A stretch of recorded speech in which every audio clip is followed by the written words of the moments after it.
You're about to find out.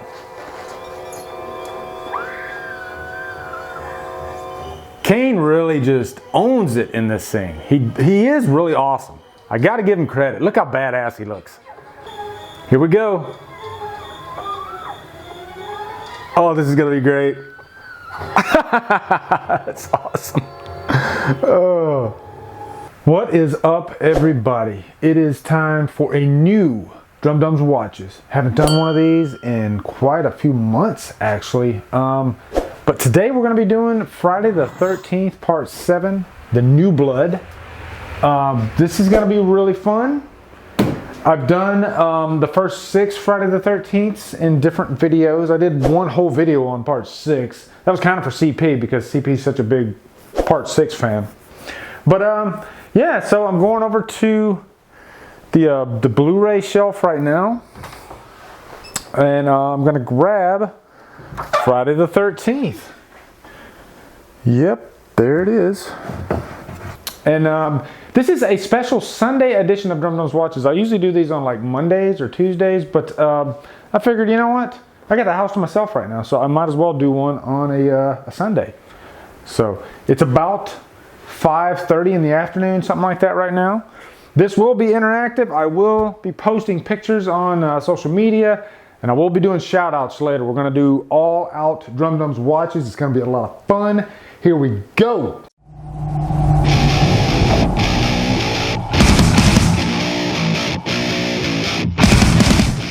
Okay, one thing I got to do before I get this thing started, and I've done this before, is I have to grab me a monster.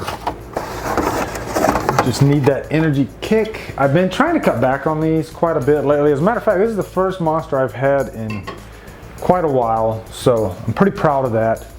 And by a while, I could mean weeks, days, hours, who knows. But yeah, gotta have my my energy. Just gets those creative juices flowing, you know. Here we go. Star Mummy, check, 1, 2, check, check, Star Mummy. Here we go, guys. We are doing this. I got my monster right here. We're ready to go. I got the main menu pulled up for the New Blood. I'm gonna go ahead and hit play now. There we go. Okay, we are off and running. It's pretty bright outside right now, you can see. It's probably a couple of hours until sunset. Oh, there we go. Part 7, The New Blood. Part 7, The New Blood. Part 7, The New Blood. This is the first Friday the 13th movie I saw in the theater. Really excited. Packed house. 1987. And I think they were pretty much pumping out Friday movies every year. Or maybe 2 years tops. Between 1980, remember 1980 was the first Friday the 13th. Here it is, 1987, and we already have Part 7. Yeah, I like how they did the recaps, you know, and they've done this for like the past few movies. They'll do like a nice little recap of what you missed. Kind of a greatest hits, I guess, segment. And this is the first Kane Hodder as Jason movie, Part 7. Kane Hodder is a great Jason. I think this is his best take on the character. Unfortunately, every movie that came out after this that he did, not so much. But he did 4 movies, and because he did 4 movies, a lot of people give him, you know, credit as, you know, one of the best Jasons. Whether I don't agree with that, he's not my favorite Jason, but I still think he's a good Jason. He does have some pros, maybe a couple cons, but yeah, I like him. But there's CJ Graham right there from Part 6. CJ Graham was a fantastic Jason, I thought. I mean, you know, to play Jason, you got to do a couple things, and you're already way ahead of the game. You know, you got to have a good walk. You got to be big, I think. Jason's just a big type of character. You got to look like a linebacker, really. And so Kane Hodder really fits that bill. Yeah, and there's Tommy Jarvis. I would have liked to have seen more of Tommy Jarvis, but we got 3 movies with the character. And Tom Matthews did a great job, you know, and you want a great actor to be the last Tommy Jarvis. But yeah, I'm looking forward to getting into this movie. We're going to talk about the character Tina. We're going to talk about some of the really dumb characters in the movie. I think this is where the characters start getting really, really bad. Like, you don't give a crap about any of them.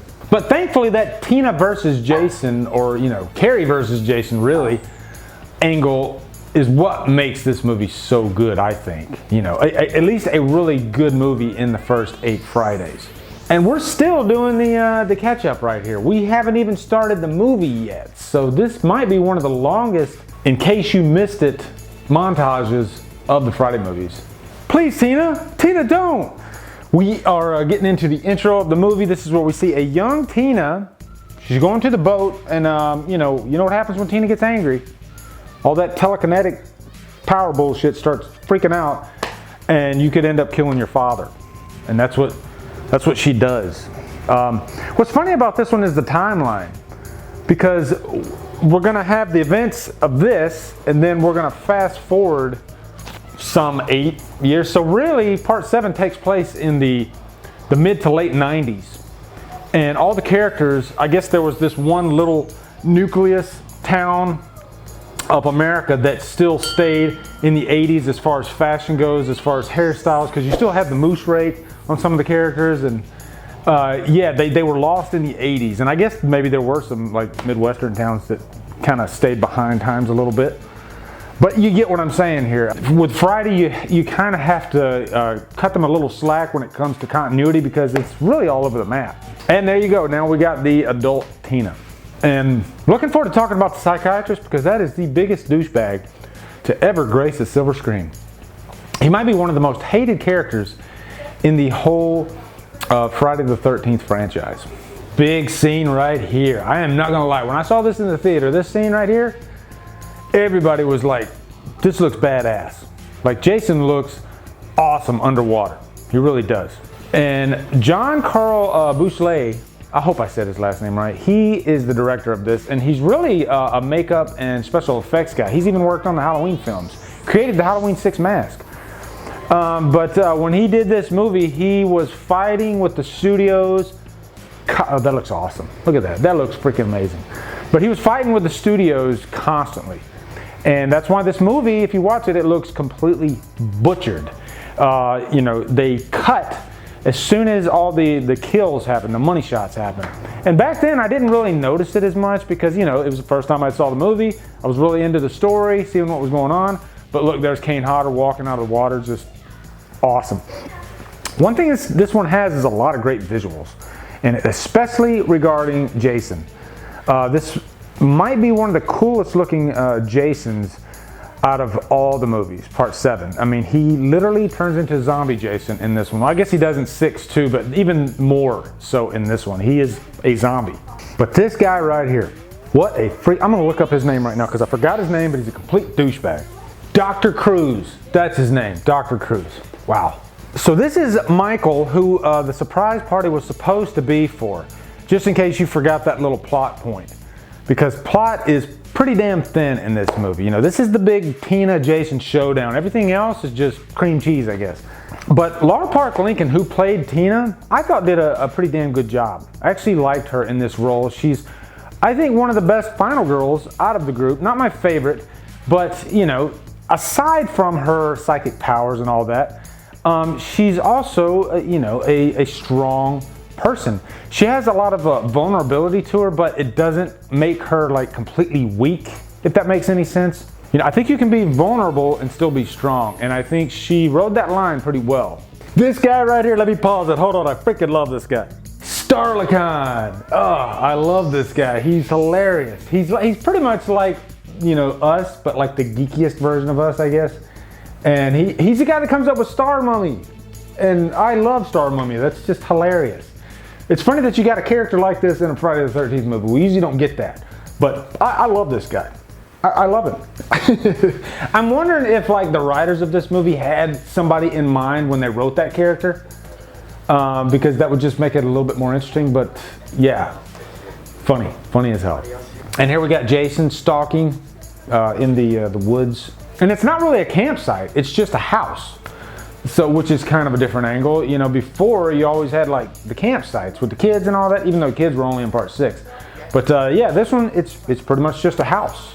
And I guess part 4 was just a house too, actually. So But you know, it's still in the woods, still kind of a campground environment. So yeah, whatever works. But really, this video is for you guys because I've just passed 6,000 subscribers, and I wanted to kind of do something special.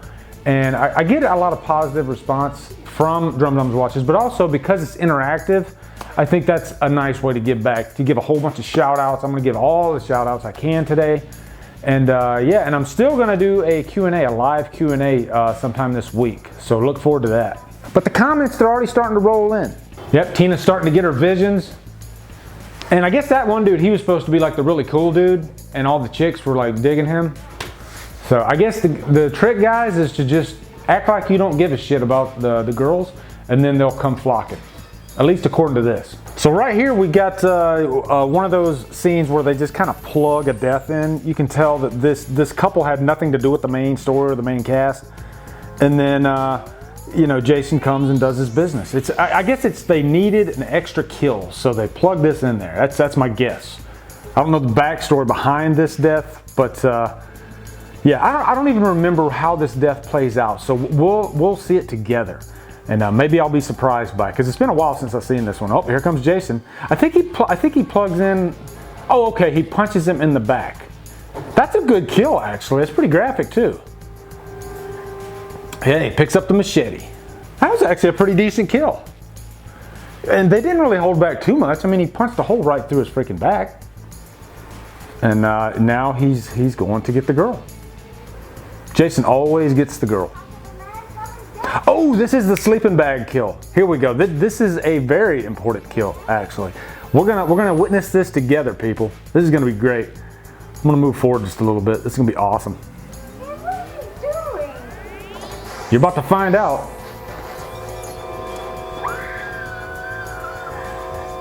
Kane really just owns it in this scene. He is really awesome. I gotta give him credit. Look how badass he looks.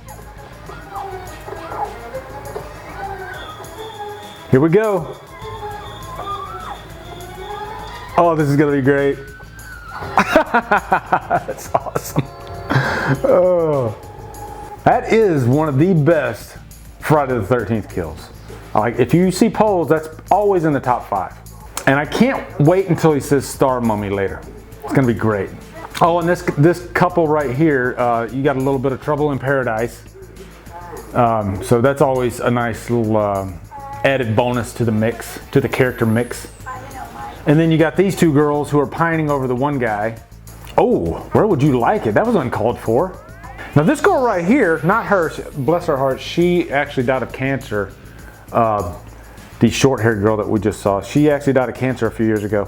But the girl before her, she was actually in Silent Night, Deadly Night Part 2, Garbage Day, which is, wow, that is hilarious. Like one of the worst movies ever, but so watchable. And then here we have Tina and the love interest. And doesn't he look like JFK Jr.? He's like the JFK Jr. of the Friday the 13th franchise. But guys, look at that Blu-ray. This is the Blu-ray of Part 7, and the movie looks like it just came out. That's how crisp it is. I have the box set right here. Yeah, there's the box set.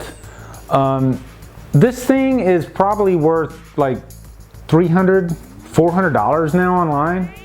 And I got it the day of release. I had to have a Friday the 13th box set. And I remember when this came out on the forums, everybody was complaining about scratched discs. And a lot of people said, I am not buying this because of whatever reason. And now a lot of people are saying, God, I wish I would have bought that, because it's actually a nice looking set too. You know, it's a good metal box here. If you open it up, you got like this, oh, that's something different. But you got the 3D glasses. Of course, I would never watch that version. You got the Camp Counselor patch, which is cool. This is actually from, not from the box set. This is from my signed Kane Hodder Jason mask. So yeah. But then, here's what the inside of it looks like. I figured, you know, for this one, I would let you guys see what the inside of it looks like. But yeah, that's what the inside looks like. That's the Crystal Lake Memories kind of mini book, I guess. And there's just kind of an example of what you get in that book. Really cool. I guess this is a sneak peek at what you would get in the whole book. The artwork in this thing, look at this. Isn't that great? Beautiful, beautiful. As a matter of fact, Debbie Sue Voorhees, she just did a Q&A on Club Voorhees. Shout out for Stephen Wilkie. But he's an admin at Club Voorhees. If you guys haven't become a member of Club Voorhees, I would definitely check it out. But they have a lot of celebrities from the franchise that are members of the site, and she just did a Q&A. I've said this in the past, horror celebrities are just the coolest people. They're so down to earth. They love the fans. I'm actually followed by quite a few of them on Twitter. It's just so cool. Okay, we got a moment here with Dr. Cruz and Tina. Do you guys think that Dr. Cruz might have had like a fascination with Tina, like almost a crush on her? Because it seems like he didn't give two shits about the mother, but he just treated Tina like crap. It was like he became obsessed with her, I guess. I guess he's kind of like the Burke in Aliens, you know? But what a douche. I'm going to go to some of my comments because the comments are starting to pile up on Facebook and Twitter. So we'll go to Facebook first. Killer Flicks. Yeah, you see that? That's the power of Tina. She's not playing around. It really gets crazy in the last act. The last act of this movie is really badass. Everything up to that, not so much, but and that's mostly because of the characters. But the showdown between Tina and Jason is probably one of the coolest sequences out of the whole franchise. But yeah, I already got 20 comments. I'm just going to run through those real quick on Killer Flicks. So Jason Hamilton says this is where Kane Hodder went into horror history. Friday the 13th is my favorite horror franchise of all time. Hope all is well, brother. Yes, Jason. Zach Moll from Zach vs. the Blu-ray Mountain says, I'm waiting for Jason Goes to Hell, Drumdums Watches. That'll probably happen. As a matter of fact, Adam Marcus, the director of Jason Goes to Hell, he is a member of Killer Flicks and a friend, actually. It's weird saying that, but he's a friend of mine. But it's just, yeah, he's a really cool dude. And I'll even say, when you watch the Crystal Lake Memories doc, that portion, I could listen to Adam Marcus talk all day because he's just so interesting and he really just tells it all. So, yeah, Maurice Boney says, hell yeah, dude. Me right here, this guy. Yep. And he says, sleeping bag. Man, I love that kill. Logan Kressinger says, I was never a fan of The New Blood, even though it's better than Jason Goes to Hell. Romero Tudor says, underrated sequel. I love the tone of this one. And shout out to Romero because he's a fan of the Thorn trilogy from Halloween, which I am too. And he's got a Thorn tattoo on his wrist, which is awesome. John Cleary says, awesome installment of the Friday the 13th franchise. Thoroughly enjoyed Kane Hodder's Jason. Anthony Matson says, this is basically Jason versus Carrie to me. Yeah, a lot of people think that. It's a fun movie. I just wish the kills hadn't been watered down by the MPA. Exactly. Some unrated footage can be found on YouTube if you dig deep enough. So, yeah, that's food for thought. Aaliyah Adam, I hope I said that right. Awesome movie. Kane Hodder is Jason. Jennifer with Charinko. God, I know I butchered that name, Jennifer. I apologize. I like it. Thought they were all good. So she's a fan of all of them. Jennifer Whittington, she's a Killer Flicks Elite. She posts a lot of great content on there, and she says, I absolutely love that movie. Stephen Robinette says, I love the sleeping bag death in this movie. Everybody loves the sleeping bag death. Greg A. Sevi says, Jason kicking the shit out of Melissa alone is worth the price of admission. Yeah, and I believe Melissa is the character that... ooh, we got some bad stuff. I might have to put a black thing on the screen up here so you don't see it. But it's kind of the Jaws kill. Oh, there he is again. That dude just... It's just like they gave him these really stupid lines to say, and that's all he had to say was just, you know, like geek, nerdy type lines. Erica Kirkenbauer says, I just watched this one for the first time this past week. I actually really liked it, but was not expecting zombie dad at the end. Yeah, that scene. I think they had a couple different things in mind for that scene, and I know the makeup didn't turn out the way John Carbucci wanted. Nick Pusha says, hey man, can't wait to see this Watches. This isn't my favorite one of the series, but it's still enjoyable. Enjoy, brother. Thrill me. Yes. Tom Atkins, baby. Also completely random, but nice house. Love the fireplace. Thank you. Dylan Whitman says, this movie is great, but silly at the same time. Well, the Star Mummy dude is definitely silly. Maurice Boney says, has Leatherface's daughter too. That's right. Yeah, she was in part 3. Adam again says in Friday the 13th New Blood, you actually see Jason pissed off. Yeah, Jason gets pretty damn pissed in this one. Matthew Heiser says, shout out please. There's your shout out, Matthew. And Kevin Sullivan says, shout out please. There's your shout out, Kevin. Okay, we are on the scene where Tina is leaving the house. She just got in a fight with Dr. Cruz again. No surprise there. And then she sees Jason killing her mother. She's like having these visions of Jason killing her mother. And then we find out later that Dr. Cruz is such a douchebag that he kills her mother. Using her as a shield, which I love this guy. Love the hell out of him. He's a great character. And then, and so she just has a car accident. And right now I'm having a Nature Valley crunchy peanut butter granola bar because it's a good snack. And I tend to favor peanut butter. I love peanut butter. It's a nice source of protein. And now we have the girl, the jealous girl that the cool guy didn't like. And so she gets all done up. And so now she's walking out into the middle of the woods in the middle of the night, which is really stupid. Like, what the hell is she thinking? Who does that? It's not safe. It's not safe, especially for women. Like, what made her think that he's going to be out there just in the middle of the woods waiting for her? If you can explain that to me, please do. This section of the movie I never understood. I think, and they try to drag it out a little bit to build the tension, but she's such a throwaway character, and that's not like a jab at the actual actress or anything, but it's just they didn't do anything to build her character, so I guess it's a jab at the script. But yeah, she's kind of a throwaway character, so you don't really care about any of this that's going on. You're just waiting for Jason to do his magic. That's it. But this kill right here is a perfect example of what the MPAA did to this movie, because all you see is like Jason doing just, you know, one forward motion, and then the camera cuts, so you see nothing. But here comes Levi.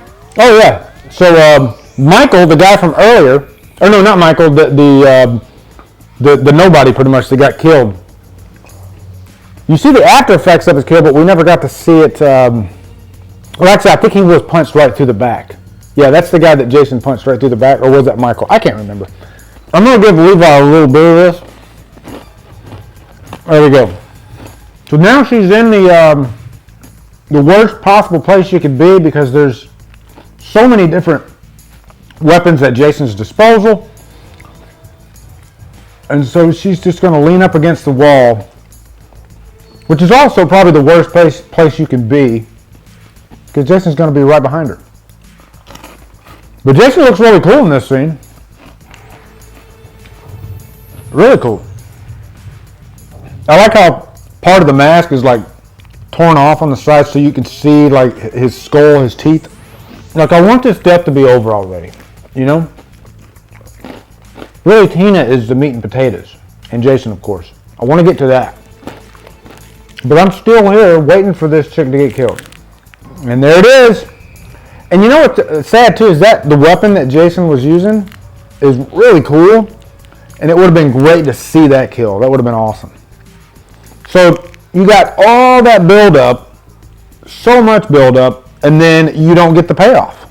Like, that scene is probably one of the best representations of what the MPAA did, because you get ripped off in the kill, but you also get ripped off because all that time went by. Yeah. Oh, here's the death of Ben. Ben and his girlfriend, they were in that van, and that was probably the last place they should have been. But this is a good kill. Jason squeezes his head from top to bottom, which is nice. And then she gets killed. This is probably one of the least effective kills. She gets killed with one of those honker toys or whatever. It's funny, I guess, you know? But I can't remember. I think they actually do the sound effect too, like the honk sound effect. We'll find out. Yep, we got it. There's Susan Jennifer Sullivan. I wanted to get her name right. She is the one that tragically passed away, I believe, of cancer a few years ago. And you know what? You got to give her credit because she was one of those characters that stuck out in this movie.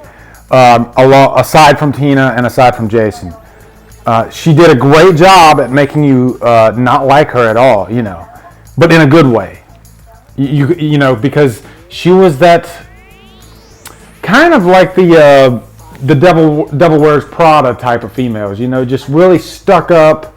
You know, just goody two shoes. And I think everybody can relate to characters like that, you know. Everybody's had characters like that in their life that they're like, God, why is she so stuck up? That is a common thing we often see in slasher movies. The killer kills, you know, the killer is a certified electrician, pretty much. And he kills the lighting. And there's some boobies in this scene, so we're going to have to black that out a little bit. Or, I guess, mash boobies. Okay, guys, another big kill coming up here. And we're getting to the final act. It's coming up, I believe, after this kill. And this is the actress that was in Silent Night, Deadly Night Part 2. I know I've said that before, but I just felt the need to say that. I don't know. But some more shout-outs for Killer Flicks. And then at the end of all this, I'm going to go into the Evil Drumdums lair, and I'll do the final shout-outs for Instagram, for Twitter, and whatever's left on Killer Flicks. But my good friend Dan Wolf says, shout out to Michael Mims and any other police officers who hang with us. Dude works out of New York, and when he isn't fighting crime, he cooks. Drumdums, I love you. Michael Mims is a really cool guy. I didn't know he was a cop. I didn't know he was a police officer. That's awesome. And we appreciate all you do for us, really. And Dan Wolf is such an awesome dude, really. Radio producer out of Chicago. And Kevin Sullivan says, Lee, need a monster. Yes, I've had my monster throughout this. Steve Bernard says, great movie, the last old school Friday the 13th film after this series started to go downhill. Yes, completely agree. Some might say Part 8, but Part 8 is just such a bad movie that it's hard to include it. Chad Leeds says, my personal favorite of the franchise. I've heard a few people say that this one's their favorite of the franchise. Maybe because it's so different. Jason Hamilton says, MPAA equals douchebags. Absolutely. The things that horror movies get away with today are so different than what they got away with in the 80s because they were constantly under scrutiny because horror as a genre was just so looked down upon. Lamont Smith says, this is my favorite Friday the 13th movie. There's another one. Antoine Thomas, my good buddy, who used to live here in town with me, he moved to Seattle, I believe, says, I love this one. I watch it every time it came on TV. I thought Tina was so cool. Also that Debbie, what a see you next Tuesday. Yep. I think he's talking about Sue. I know I don't want to butcher her name, but yeah.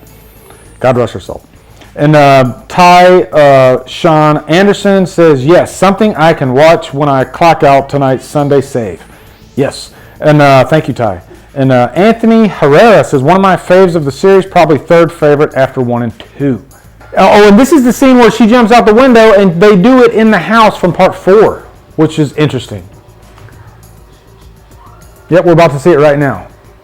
So this must have been shot in the same area, I guess, or maybe this was a reshoot or something. But yeah, that's the house from Part 4 that stunt double dove out. And notice the legs. I believe that was a guy, and they shaved his legs down. So any of you guys that were turned on by that jumping out the window, well, you're wrong because it was a male that jumped out the window. Not that there's anything wrong with that, but you just didn't know. And this poor guy right here, he doesn't really amount to much, you know? I mean, he's a good character. He had Tina's back the whole time. I guess he gave her emotional support, but once the showdown begins, he's, you know, everything that he done was kind of all for naught, I guess. Or everything that he did was kind of all for naught. So, oh, and this is just sad. He uses Tina's mother for a shield. That poor woman. She just could not get a break throughout the... Boy, she started dating the wrong guy. Dr. Cruz is just the most worthless piece of shit. But he's a great character for this movie. You know, you love to hate the guy. He kind of reminds me of Bill Bixby a little bit from The Incredible Hulk. But he was also in Weekend at Bernie's. You know, he was dead pretty much most of the movie. But if you haven't seen Weekend at Bernie's, that's a classic. That's a good comedy. And I believe there was a sequel. But here we go. This is it. And I love this weapon that Jason uses. I don't know what it's called. It's some sort of saw, but it's just really cool looking. And I don't know why they stopped. Why not keep going? You know, that's just a horror trope though. You know, slashers, you always have the person, they stop. They never keep going. And here we are. This is it. The beginning of the final showdown.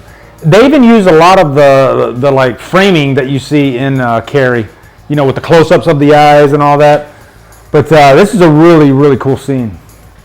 And I remember seeing this in the theater, and the crowd was just so into it. Like, it was a fun-ass Jason movie, for sure. You know, this movie's saved by this final act. And it might be one of the longest final acts, too, because you never know what you're going to get with a final showdown, you know, between the killer and the final girl. But this one goes on for quite a while, actually. One of the big iconic scenes, Jason with his head in the water and he just pops up. There you go.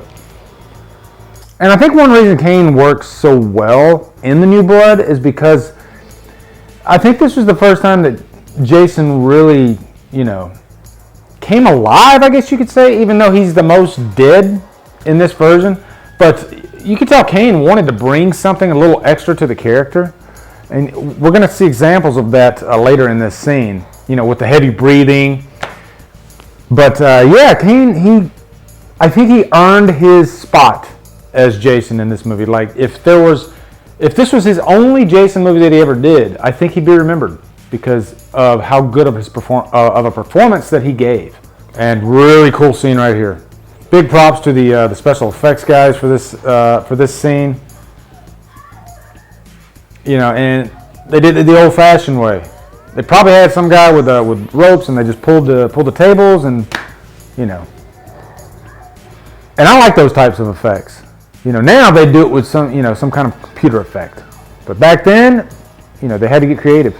If you can give Tina anything, she's definitely the most powerful final girl by a long shot. Like, she's the only final girl that I thought she could easily like kill Jason. You know, that could happen in this movie, and I wouldn't be surprised. And then we got a really weak one of the kills that was just butchered by the MPAA is coming up right here.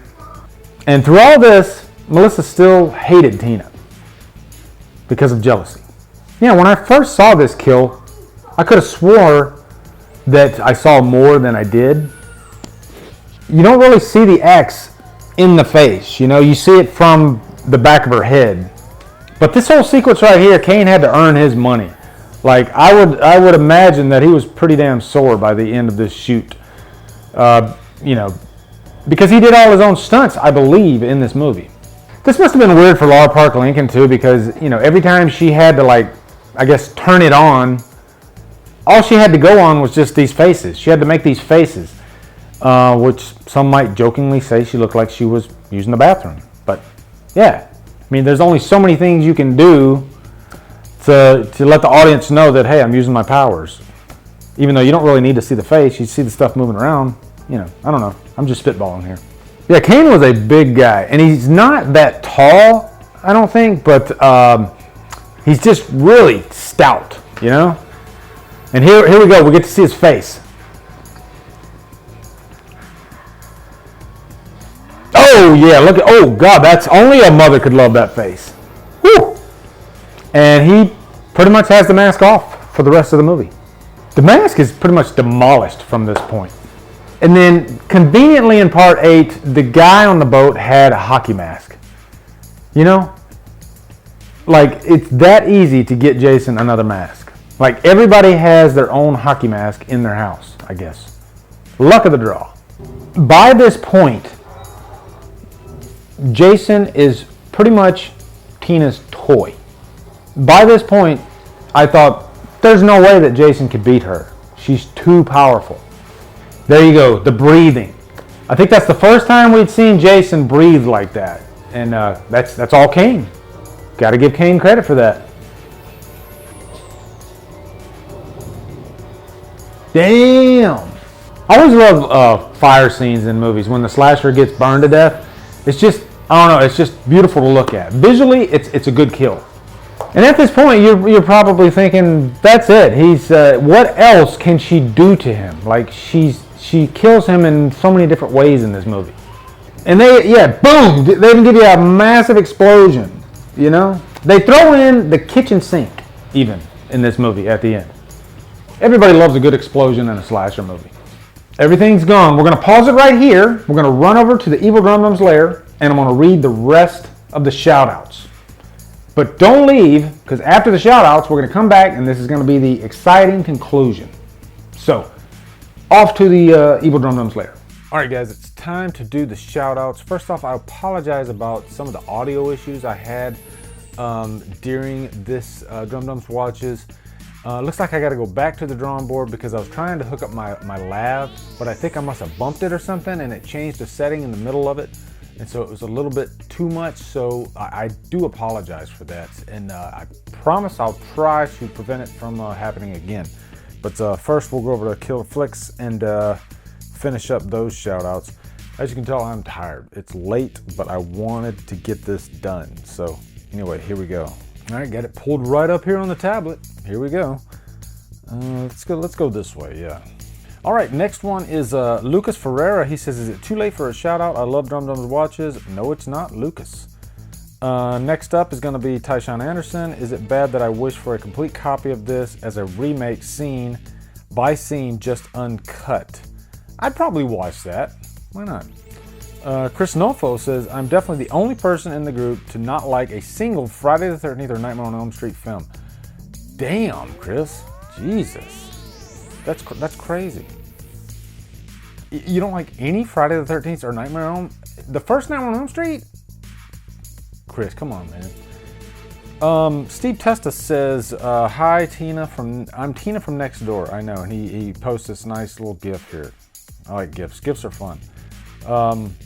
Zach Pullman says, I can never get enough Drumdums Watches. I've seen every Friday the 13th movie, probably at least 10 times. My favorite will always be 6, but this one is great too.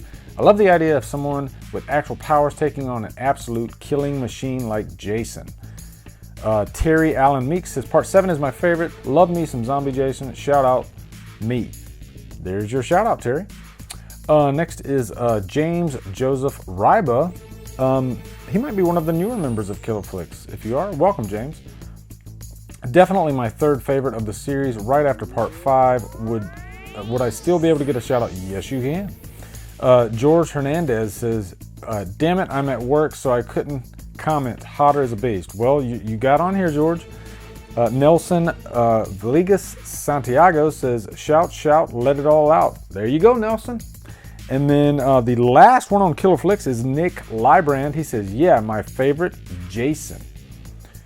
So I will post here all of you above got a shout out. Now we're gonna go over to Twitter. Let's go over to Twitter and give some shout outs there. There's a few comments in Twitter actually this time around.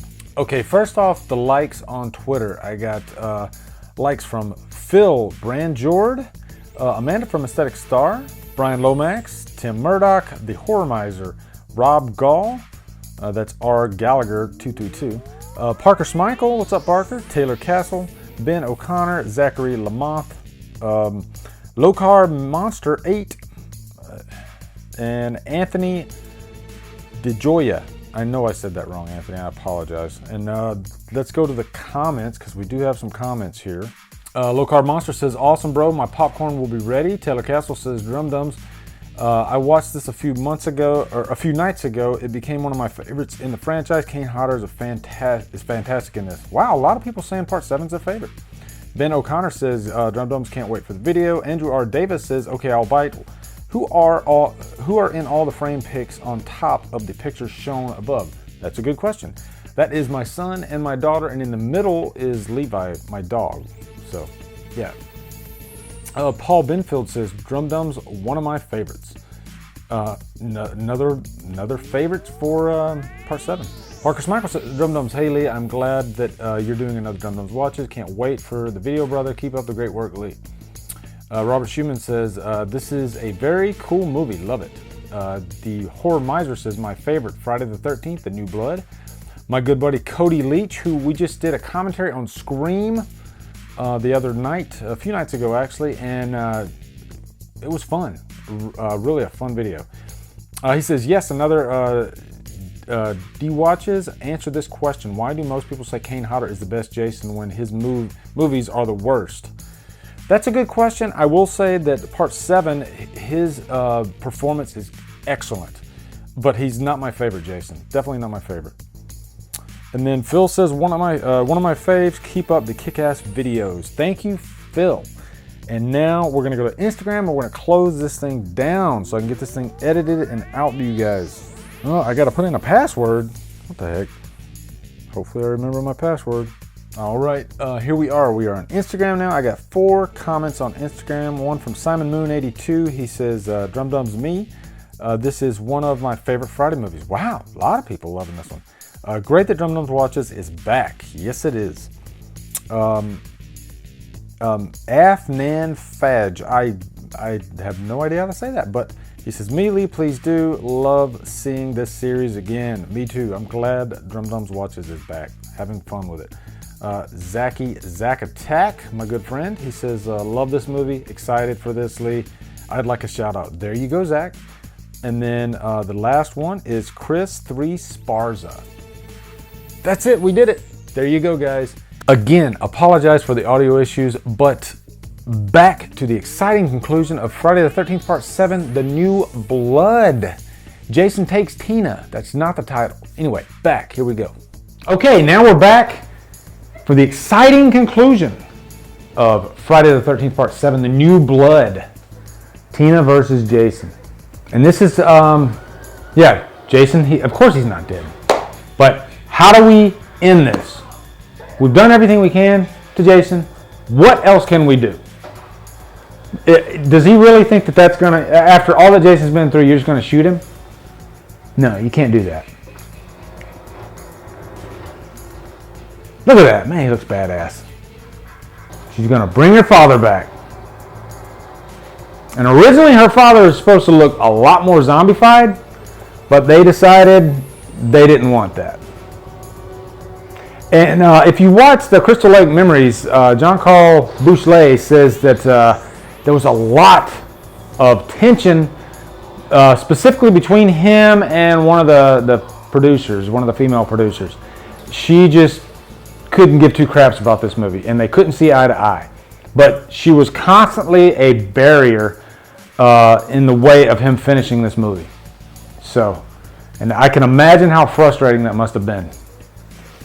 But yeah, that's pretty much it, guys. That's the end of a new Drumdums Watches. It felt so good to be back doing another video for you guys like this. I love doing these videos. They're so much fun. They're long, and it's a good way for me to give shout outs, to thank people that watch my videos. I really appreciate it. And in the comments, what's your favorite, I guess, gurney scene? You know, the end of the movie, we got the ambulance, and they got the gurney and the survivor on the gurney.